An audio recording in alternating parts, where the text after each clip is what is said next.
Let's discuss the tax benefits of rental property, because as you begin to acquire more assets, you begin to enter the phase of what I like to call level 3 tax planning.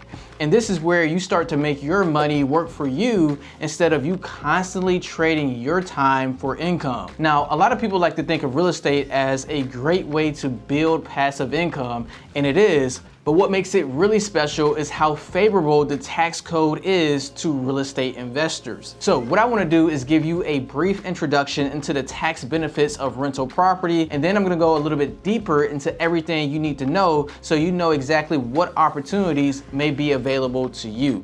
Okay, for starters, number one, when you own a rental property, you can deduct almost everything tied to the operations of the property.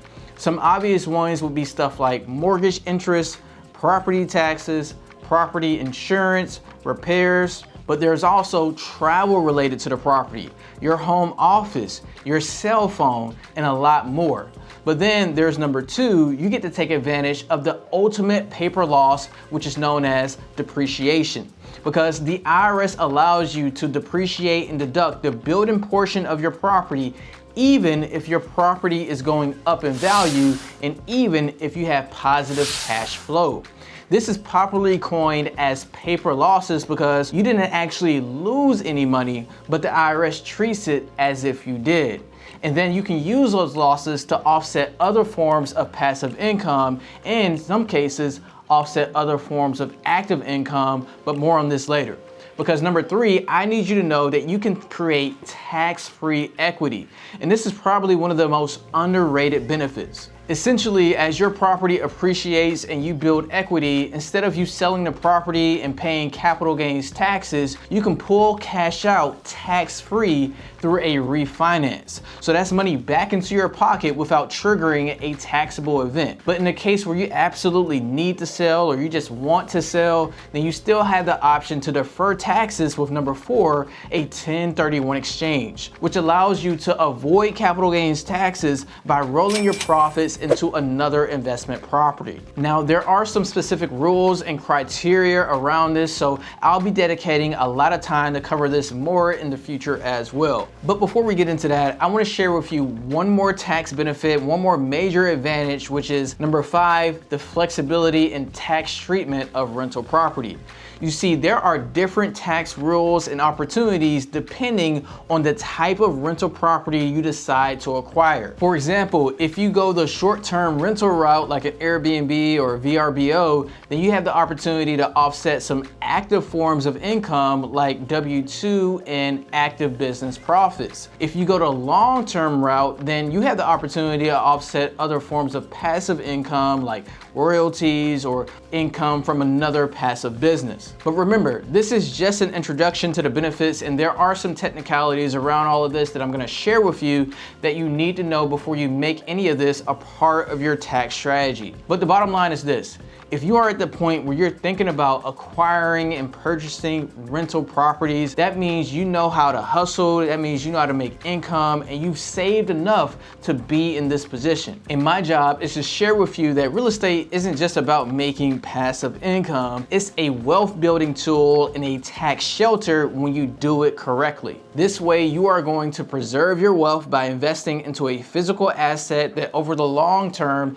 has always appreciated in value, making it one of the safest investments that can keep up with inflation. Coming up next, I'm going to share with you some of the top tax write-offs with examples and clarify some important deductions. Let's get into the top tax write-offs for rental property. Now, before you even buy your first or your next rental property, you are likely going to incur some costs. And after doing hundreds of rental tax returns, I've seen people miss over and over again reporting some common expenses like payments to conduct market research, like analyzing demographics and locations, or the cost of education and investigation of what it takes to create a successful rental business, or fees paid to lawyers, accountants, consultants, and other professionals, and a lot more. And these costs you incur before you're actually in business are called number one, startup expenses, because the IRS knows that wise investors are going to want to do a certain level of due diligence before launching any new business venture, stating that these costs may include travel, surveys, and training. However, unlike typical operating costs, startup expenses are treated as capital expenses since this is a cost that will benefit you for more than 1 year. Now, normally you can't deduct these types of capital expenses in year one. However, a special tax rule allows you to deduct up to $5,000 in startup expenses the first year you are in business. Then you can deduct the remainder, if any, in equal amounts of the first 15 years of operations. Now, it's important to note that you won't be able to deduct any startup expenses if you have more than $50,000. So for example, if you had $10,000 in startup expenses, then you will be able to take the full $5,000 in year one, then you will be able to amortize the remaining $5,000 over 15 years, which would be about $333 tax deduction each year. So as you can see from the example, it's usually in your best interest to stay under the $5,000 limit and try to cut back your spending until the rental business begins, because that will allow you to take your other expenses in the same year that you incur them. Now, the next group of tax deductions for rental property I want to talk about is number two, settlement and closing costs. Real quick, if you don't know who I am, hey there, I'm Sean, a licensed tax professional. And before we move on, I wanted to tell you about an AI-powered software that I personally use to run all my businesses that I recommend to other small businesses. And the sponsor of today's video, HighLevel. HighLevel is basically everything you need to run your business in one platform. There are sales pipelines, marketing tools, website builders, workflow automations, and so much more. And recently, they've added new AI features that are absolutely insane. I'm talking about voice AI agents that can literally answer your phone and have full conversations with your prospects and even book them into your calendar. There's also AI chat agents that can respond to every single message across all your platforms instantly. It's like having an AI employee that never sleeps, never takes a break, and never makes a mistake.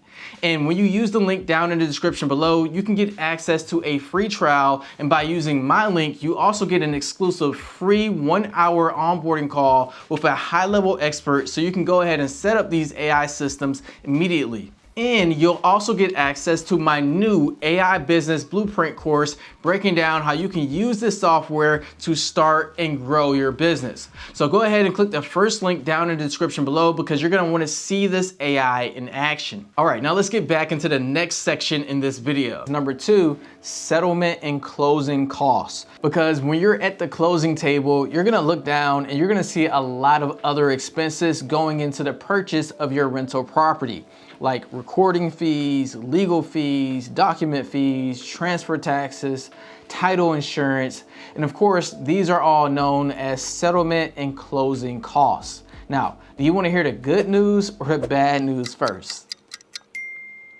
Okay, let's start with the bad news. So settlement fees and closing costs are not directly tax deductible, but here's the good news. These costs are added to the property basis and can be deducted over time with depreciation. For example, let's say you buy a residential real estate property for $500,000 and at closing you pay $10,000 in settlement costs. Even though you can't deduct those costs right away, they aren't lost. Instead, they get added to your cost basis, which means the property is now treated as a $510,000 investment for tax purposes. Now, here's why that matters. Once the property is available for rent, you get to depreciate the building portion of that cost over 27.5 years for residential real estate. So let's say the land is worth $100,000.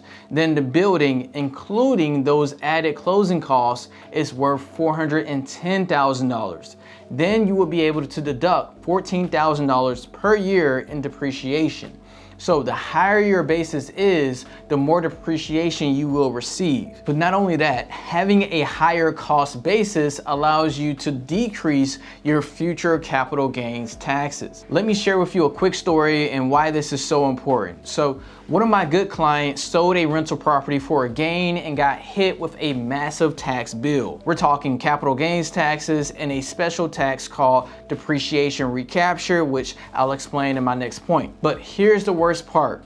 Her previous tax preparer completely missed a crucial detail. They never added her original settlement costs and closing costs to the property basis. And that mistake made her gain look a lot bigger than it actually was.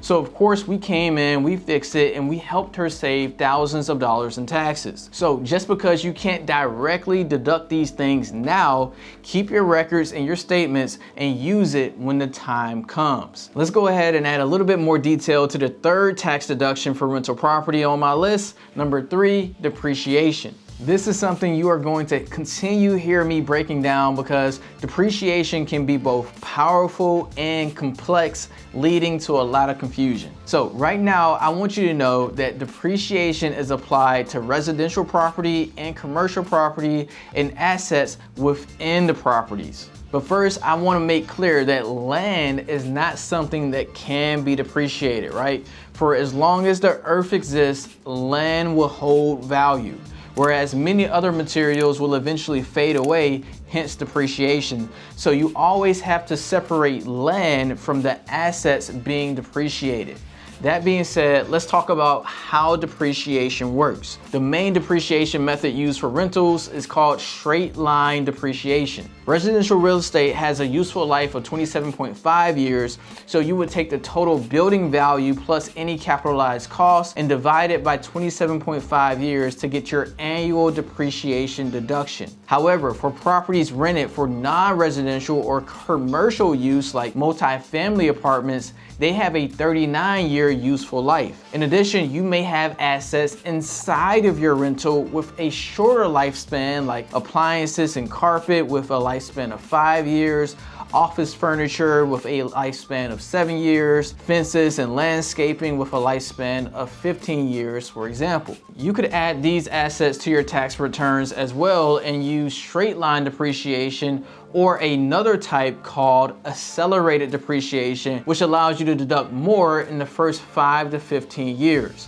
But in 2025, you could also elect for bonus depreciation to take even more of your deductions in year 1. Now, one thing to note that people love to say in the comments is that if you sell your property, then you could face something called depreciation recapture, which is basically the IRS saying, hey, remember all those tax breaks we gave you over the years? Yeah, it's time to pay some of that back. This recapture is taxed as ordinary income up to 25%. So before you blast your tax returns with depreciation, you want to think long-term about your intentions with the property. Next, I want to talk about number 4, repairs. Okay, warning, warning, warning. If you think you already know about this deduction, just take a couple of minutes to listen to these facts. Okay, because yes, in general, you can write off repairs like fixing a garbage disposal or patching holes in a wall. But there is a big difference between a repair and a capital improvement. A repair is an immediate expense and an immediate tax deduction. A capital improvement is adding value to the property, so it must be capitalized, added to your basis, and then depreciated over time. For example, if you buy a house for $500,000 and spend $50,000 to renovate the kitchen, you may not be able to deduct the $50,000 that year, and that's because the IRS will view it as a capital improvement, thus increasing your cost basis of the property to $550,000. So a general rule of thumb is that if you're paying a really high amount for a repair, make sure that it is not a capital improvement that actually improves the value of the property overall. Because misclassifying this and having big numbers in your repair column of your tax return can trigger an audit. Now, according to the IRS publication 527,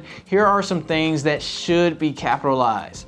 Bedroom additions, landscaping and sprinkler systems, storm windows, new roofs, installed security systems, heating and AC systems, water heaters, flooring, insulation, and again, any other large improvements. Moving on, I have number 5, mortgage interest. And this is usually your biggest deduction, as most people will have a loan that charges interest on their rental property. And as long as you are generating positive cash flow after operating expenses and your tenant is paying on time every month, it's kind of like getting a loan for free. And this is why so many investors consider having a loan against rental property as good debt. Now, to report mortgage interest, usually around January or early February, you will receive a Form 1098 from your lender that shows exactly how much interest you paid. Then you or your tax preparer would just add that to the Schedule E. Closely following that is tax write-off number 6, property taxes. Now, this is one I've seen people frequently overlook when it comes to their rental property expenses. I constantly have to remind people to give me their property tax payments for the last tax year. And this write-off can actually apply to personal property, commercial property, and rental properties. So this is one you have to remember to take every year that you own any kind of real estate. If you have your lender pay your property taxes, then typically they would include that as part of your monthly mortgage payment and hold those funds in an escrow account. And if that's the case, then your 1098 may also show the total property taxes paid during the year as well. Otherwise, you would likely receive a property tax statement in the mail, and you'll want to keep record of that. Tax write-off number 7, I have cleaning and maintenance. This one is pretty straightforward, but I do want to point out that you can write off maintenance related to landscaping and utilities. Plus, of course, don't forget about taking the expense of cleaning the property when there is turnover or you're getting things ready to be rented. Even supplies and materials you use to clean the properties are tax deductible, so add that to your list as well. Tax write-off number 8, I have the home office deduction. If you have a space inside your home where you conduct rental business activities, which I assume everyone does, then you definitely need to take advantage of the home office deduction. Now, I won't dive too deep into this because it's becoming pretty popular, but if you are not familiar, here's a quick breakdown. And there are 2 methods you could use. Number 1, you could calculate your office space square footage and divide it by the square footage of your entire house. Or number 2, you could use the prescribed rate and multiply that by the allowed square footage used in the home office. For 2025, the prescribed rate is $5 per square foot with a maximum square footage of 300. So for example, if your home office measures 150 square feet, then you would get a $750 tax deduction. And remember, the space must be used for rental or other related business activities. Tax write-off for rental property number 9 are going to be wages for employees and independent contractors. So if you hire a property manager or a maintenance man, handyman, you can deduct their wages on Schedule E as well. This would apply to other independent contractors like electricians, lawn care companies, or other specialists. Of course, if you are building a big real estate company, then you can deduct the wages of people like asset managers or real estate agents and brokers as well. The last tax write-off, particularly useful for rental property, is number 10 and kind of number 11, avoiding capital gains taxes. Because by leveraging Section 121, the exclusion of gain from the sale of a principal residence, you could save yourself thousands of dollars in taxes. Because as long as you lived in the property for the last 2 of the 5 tax years, then you can sell your primary residence up to $250,000 if you're single, more than what you bought it for. And if you're married, you can sell your primary residence up to $500,000 more than what you bought it for without paying any additional capital gain. So let's say you lived in a home for 2020 and 2021, and then you decide to move and turn your primary residence into a rental property in 2022, 2023, and 2024, then you decide, you know what, this real estate life isn't for me.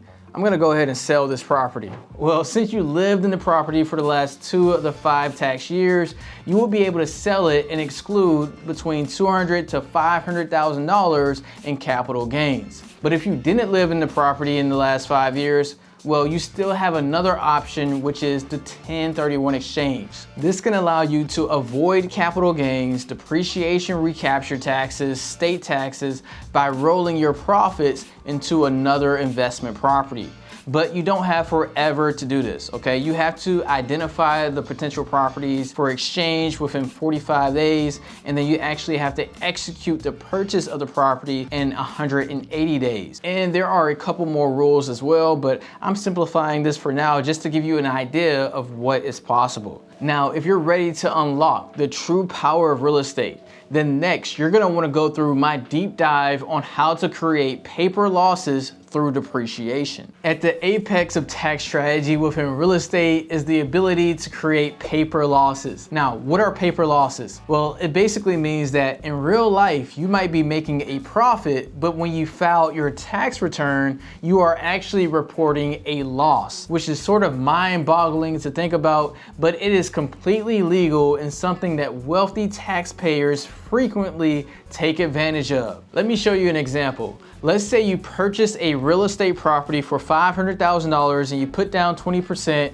and you rented it out for the entire year for $2,500 per month. On the Schedule E income row, you would report $30,000 as rent received. Then let's say you spent some money advertising the property and you put $500 there, and you did some travel that cost another $1,000. You paid some legal and accounting fees for $1,500, and your biggest expenses were, of course, your mortgage interest at $16,000, your property taxes at $3,200, and some insurance, let's say at $800, bringing your total expenses to $23,000. And so $30,000 of rental income minus $23,000 in expenses gives you a positive cash flow of $7,000, or a 7% cash on cash return. Not bad, right? Now, before I go on, it is important to mention that, okay, this is just an example. And as a quick pro tip, you should never have this many round numbers on your tax return, because it can raise a red flag with the IRS and expose you to a potential audit. No one's numbers are ever that perfect. All right, so moving on to our example earlier, typically you would report that $7,000 in profit, and that would increase your taxable income. However, we can create a paper loss thanks to the power of depreciation.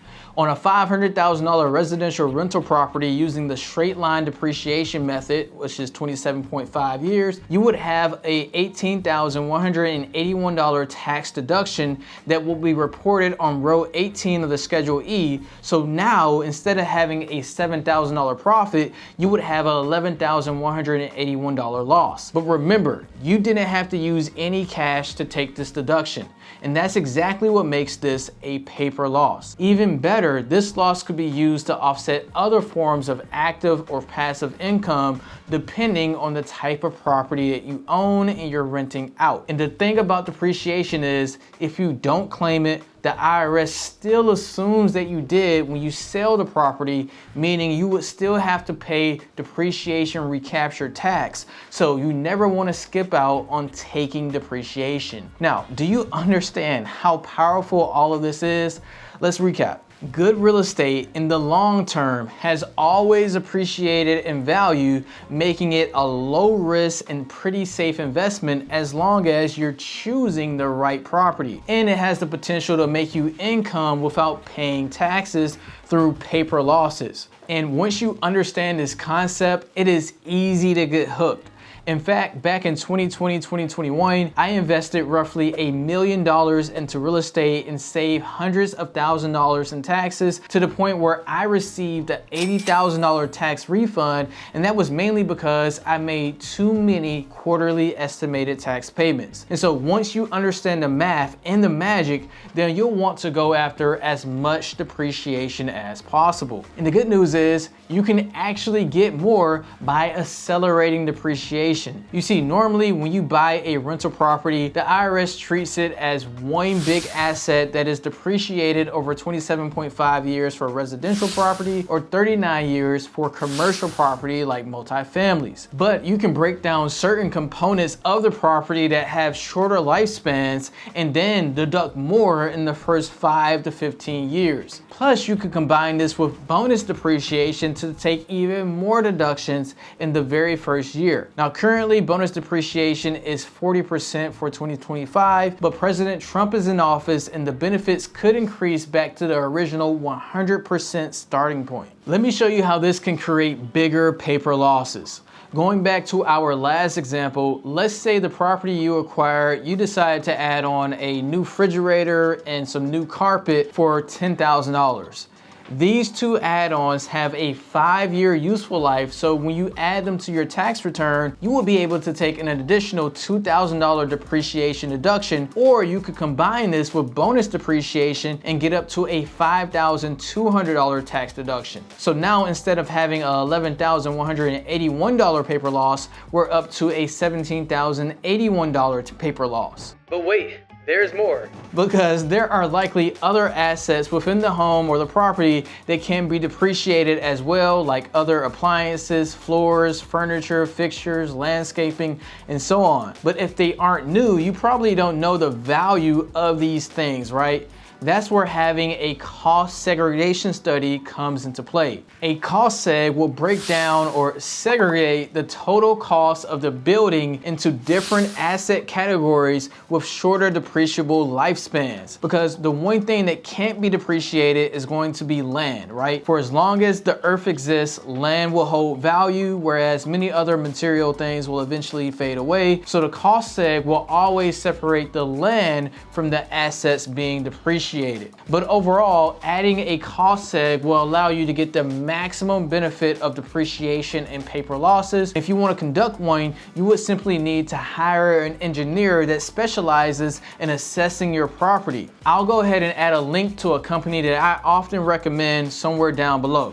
All right, so now that you know how to create paper losses, there is an important rule you need to know, which is you have to offset active income with active losses and passive income with passive losses. And if you don't, then your losses could be suspended and likely carried over to the next tax year, which means you wouldn't actually be able to use the paper losses in the year that you potentially wanted to. So to help you avoid making this mistake, next what I'm gonna do is break down how to actually unlock your rental losses and use it to offset other forms of income. Okay, so you made an investment, you maximized depreciation, and now you have a loss. So you may be thinking your loss is automatically gonna offset other forms of income, but that's not how it works. There are specific rules around rental property losses that determine whether or not you can actually apply your loss to other forms of income like W-2 income, self-employment income, business income,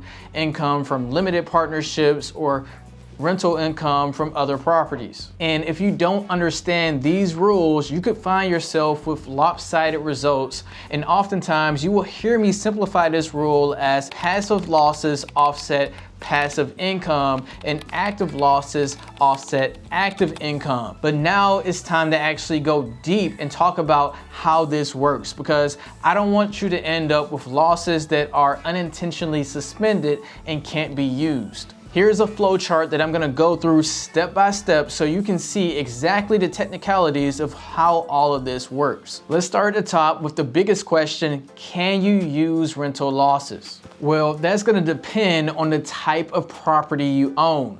Generally, the IRS considers long-term rentals as passive activities, and on the other hand, short-term rentals are usually treated more like hotels and active businesses. All right, so let's zoom in on the long-term rental side of things. The first thing to mention here is if on your tax return, your AGI is less than $150,000, if you have passive income or a gain from a rental sale, then yes, you can use your rental losses against that income. But also, if you have other active income or active gains, then yes, you can use rental losses up to $25,000 thanks to the passive activity loss exception, making your losses non-passive and the ability to offset other forms of income. But there is a phase-out limit of 50 cents per $1 over $100,000 in AGI. So this must be calculated before it can be claimed, but anyway, really good leverage for those who are making less than $100,000 and still good leverage for those who have an adjusted gross income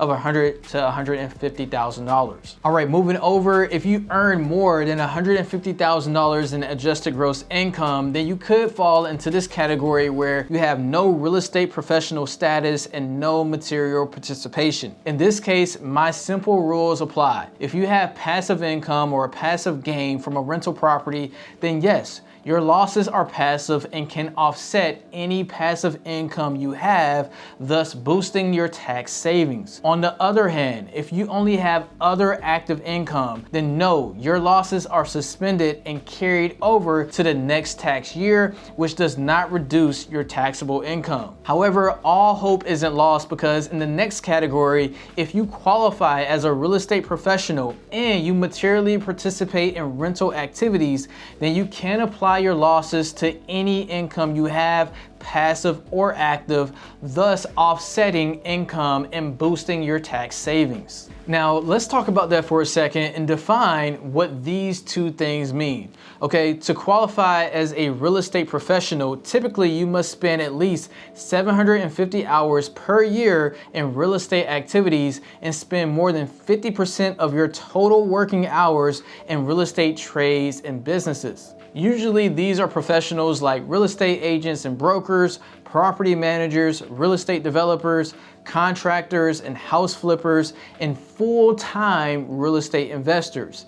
And because you need to spend at least 50% of your work hours in real estate, usually people with full-time W-2 jobs and non-real estate jobs, or investors with property managers who are doing everything, you're not able to qualify as a real estate professional. However, some people opt to have their spouse, who may not be working full-time, become a real estate professional, and as long as they file a married joint return, that will unlock the ability to use rental losses against their active income. But remember, that's only one part of the equation, because you also must pass the material participation test, which is a 7-part test, and the biggest ones are: you must work more than 100 hours and not less than any other individual, or you must work 500 hours in the activity, or you substantially participated in all the operations involving the day-to-day, including any employees and contractors' time spent.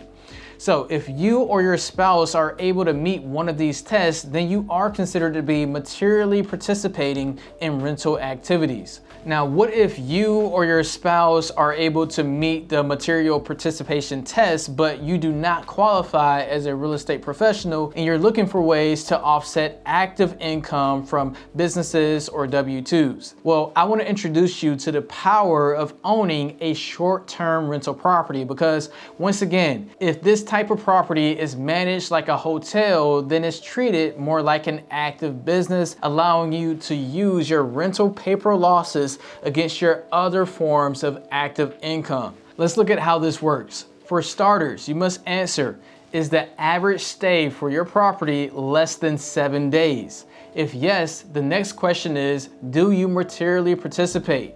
If yes, then the losses are non-passive and can offset other active income, which boosts your tax savings. If no, then you need to revert back to the rules around no material participation, which ultimately means you cannot offset active income.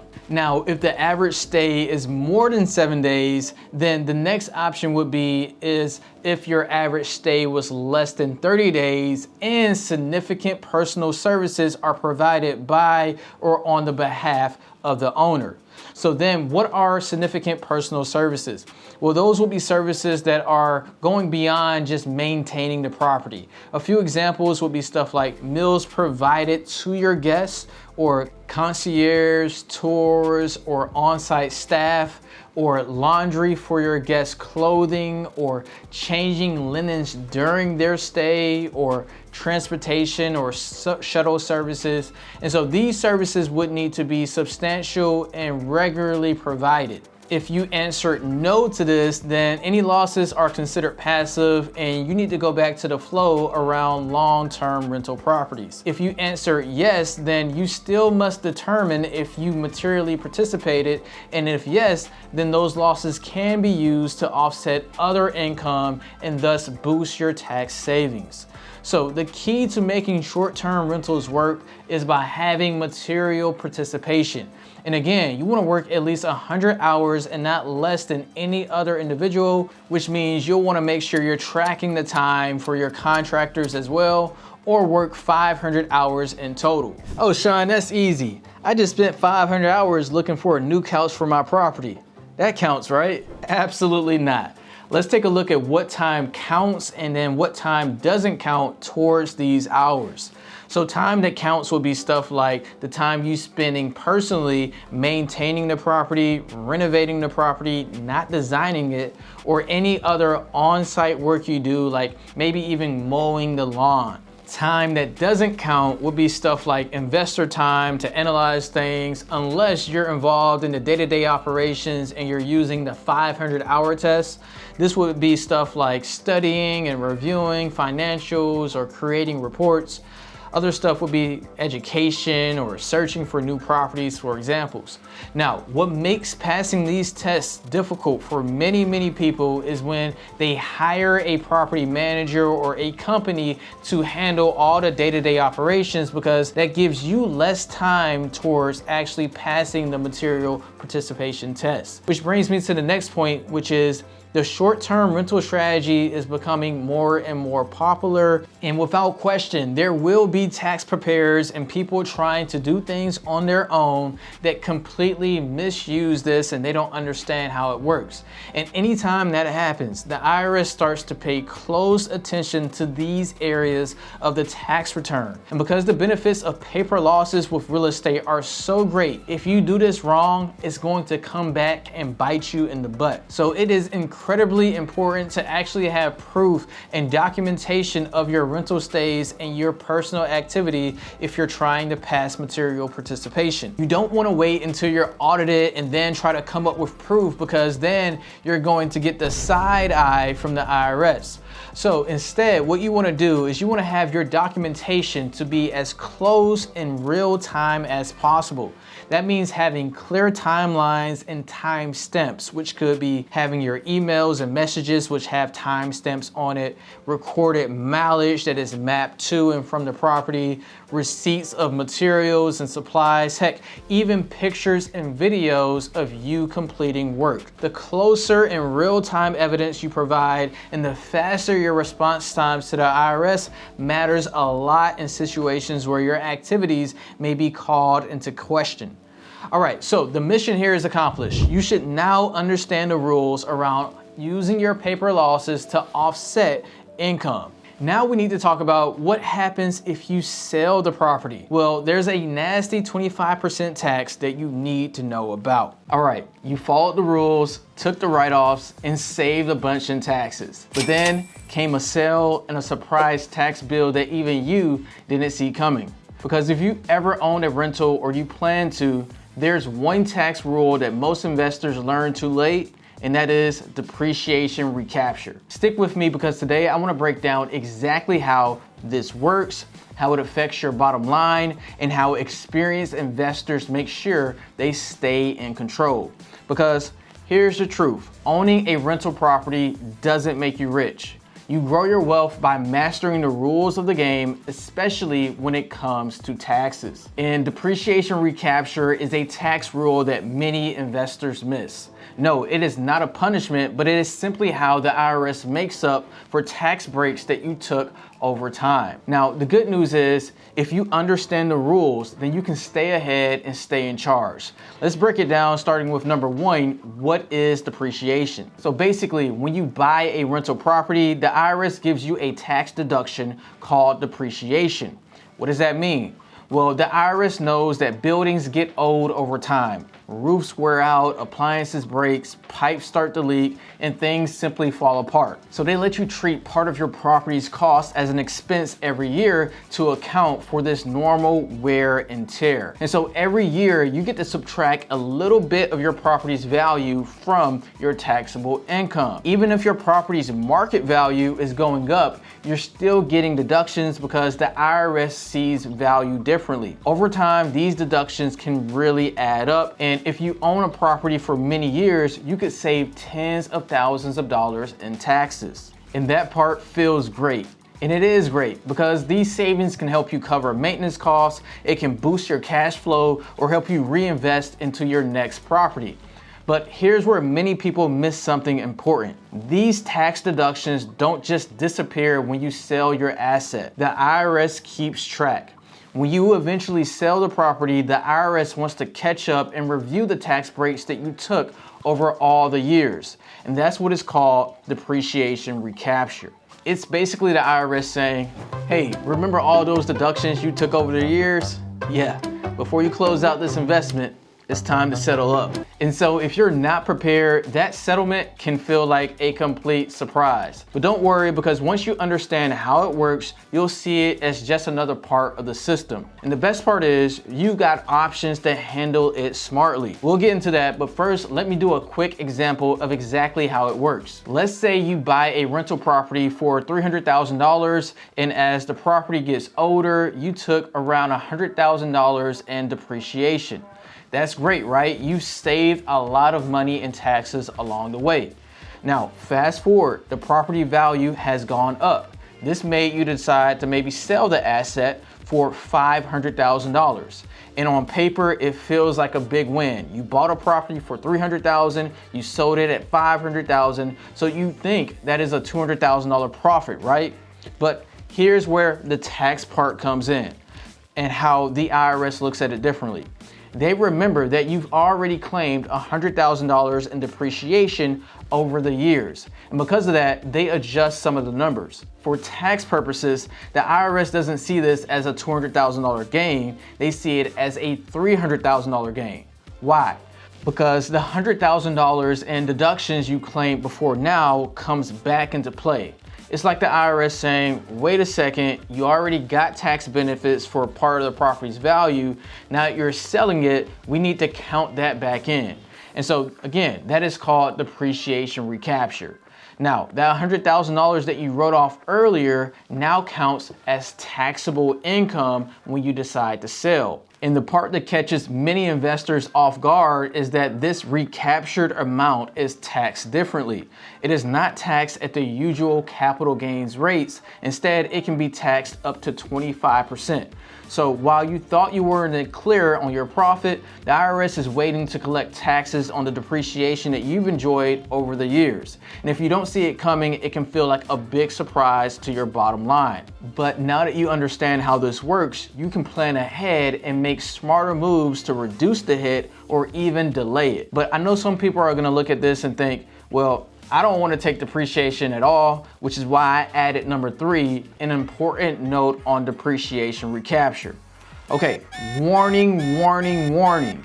Even if you decide not to claim depreciation on your tax return, when you sell any asset, the IRS still requires you to pay recapture taxes regardless of if you took depreciation or not. Basically, the IRS will just assume that you claimed depreciation that you were entitled to, which means it is something that you should always take advantage of. Now, does that mean depreciation is a bad thing?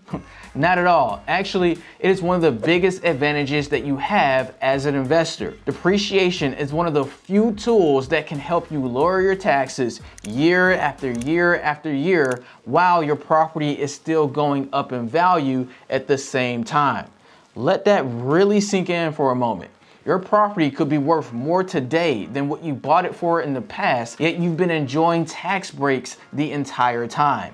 That is a complete win, and that is what smart investing looks like, because that's where smart investors really stand out from the crowd. They don't just buy a property and say, I'll figure out the rest later.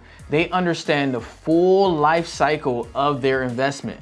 They think about what happens when they buy it, they manage it wisely while they own it, and they plan for what happens when they eventually sell. Because here's the truth, the exit matters just as much as the entry. It's like playing a game of chess. Winning isn't about the first move, it's thinking about the next 5 moves, even the next 10 moves ahead. And so when you plan your exit strategy early, you give yourself real choices and options for the future. And most importantly, you're not blindsided by taxes like depreciation recapture because you've already prepared for it. And better than that, you know exactly how to handle it. That's what separates someone who treats real estate like a hobby from someone who is building a serious, long-lasting wealth portfolio. So now I want to give you proven, time-tested strategies that smart investors use every single day to manage depreciation recapture. Let's go over 3 simple ways you can handle it like a pro with part 4, strategies to handle recapture. First up, we have tax move number 1, the 1031 exchange. This is a smart move because you can completely avoid any recapture and even capital gains taxes when you own the property. This strategy lets you sell it, then reinvest the proceeds into other like-kind property. Let's say, for example, you sell your rental property. Well, instead of paying taxes right away, you take that money and you buy another investment property. And because you bought another one, the IRS says, okay, I see what you did here. We'll wait to charge you any taxes. It's kind of like trading one toy for another at a playground. You don't lose anything, you just swap out.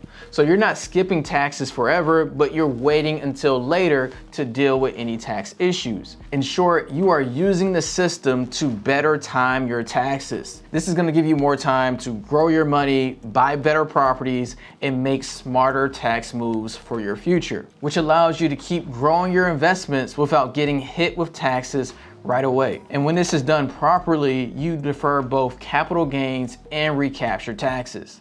Now, here's a quick tip. You have to follow the rules. You only have 45 days to pick your next property and 180 days to finish the deal. That's why smart investors always plan before they sell. The next move I have is number 2, hold and transfer. Because if you hold on to a property long term and pass it down, your heirs receive what is called stepped up basis. And this is a great tax move if you want to leave your kids with property one day. Here's how it works. If you keep your property and you pass it on to your family, they get a fresh start. Again, this is called a step up basis. That means that the property value is set to what it's worth when they inherit the asset. So the taxes they would have paid, completely gone. The old deductions you used, also gone. Your family starts new as if they just bought the property at today's price. For example, if you bought a property for $300,000 and now it's worth $800,000, your family gets to start it at $800,000. So if they sell it right away, they might not owe any taxes at all. That means your original depreciation no longer counts against them. They get a fresh start, no recapture, no capital gains, just opportunity. So if you really are into building generational wealth and you can live off your passive income and eventually pass off your property, then this is a really smart move. Move number 3, I have sell strategically. Now, you can also choose to sell and pay taxes right away. But here's the trick. I want you to do it smart. Timing your sale matters more than most people think. For example, if you're having a lower income year, maybe you took some time off work, maybe your business isn't as busy, then that could be the perfect window to sell. Why? Because you're gonna be in a lower income tax bracket. That means your capital gains tax and eventually your depreciation recapture will be lower as well. It's a simple move, but it can save you thousands in taxes. Now, if you are gonna sell immediately, here's another smart strategy. Use your losses to help lower your tax bill. For example, let's say you have some unrealized losses in the stock market this year, or maybe an investment didn't go as planned. You can sell and use those losses to offset some of the gain from selling your property. This is called tax loss harvesting, and it works great and gives you a little bit of cushion when you're trying to offset your taxes. Instead of paying taxes on the full gain, you would only pay taxes on the amount left after you subtract those losses. And if you are using stock market losses, then you could buy the stock back after 30 days to avoid a wash sale if you still believe in the future of it. And now that you have sold and you're hopefully taking home some profits, here's one more smart move. Reinvest part of the money you made into new investments that come with tax benefits. That could be another rental property, a retirement account, a business, something similar. The lesson here is, even if you're paying taxes, you still have choices. You're not stuck, you are in control. And with the right timing and smart moves, you can make the most of your sale and keep more of your hard-earned profits. Now, if this is helping you at all, do me a favor, like the video, subscribe, and drop a comment below if you have any questions that you want answered. Every week, I try my best to simplify tax strategies for people who want to build real wealth. All right, let's move on to number 5, IRS sections that matter. First is Section 1245. This covers personal property. It's stuff inside your rental like the fridge, the oven, the laundry and machines, etc. Plus any equipment that you've bought for the property like tools and maintenance gear and stuff like that. These all fall under personal property, and when you sell, the IRS treats any recapture from these items as regular income. So what does that mean? Well, it means instead of the lower capital gains tax rate, you're gonna be taxed at your usual income tax rate. Now, the second is Section 1250, and this one applies to the real property, meaning the building and the structure. Think like the big stuff, the house, the apartment complex, the commercial property, even those improvements that you've added. And if you've used straight line depreciation, which is the most common method for most real estate, recapture under Section 1250 is typically taxed up to 25%. So if you are a taxpayer at the higher end of the tax bracket, like 37%, this does give you a little break. Now, of course, you don't need to remember all these codes, but it is helpful in knowing that they exist so that you can ask smarter questions. It helps you to stay in control, plan ahead, and make the right moves when it's time to sell. Because when you understand the rules, of course, you can use them to your advantage. And that is what this is all about. So here's what you need to remember when it comes to number 6, the big picture. Real estate is hands down one of the best ways to build lasting wealth, and it doesn't stop at just buying and owning a property. It's about creating steady cash flow and building equity and watching your investments appreciate over time. But the thing most people overlook is to protect your wealth, you've got to understand how the numbers work, especially when the tax code starts to shift the math. Because taxes are woven into every stage of your investment. From the day that you buy the property to the years that you are holding on to the property, all the way to the moment that you decide to sell. And depreciation recapture is just one part of the system, but it's the part that catches a lot of people off guard if they're not prepared. And so now that you understand it, you're not just reacting to tax surprises and bills, you can anticipate them. You're making moves with clarity, you're planning ahead, and you're making smarter decisions about the properties and your future. And in real estate, that edge can be the difference between staying stuck at the starting line and leveling up to the kind of places that build generational wealth. But what about other taxes and other moves that you can make? Coming up next, I want you to watch this video for more tax strategy.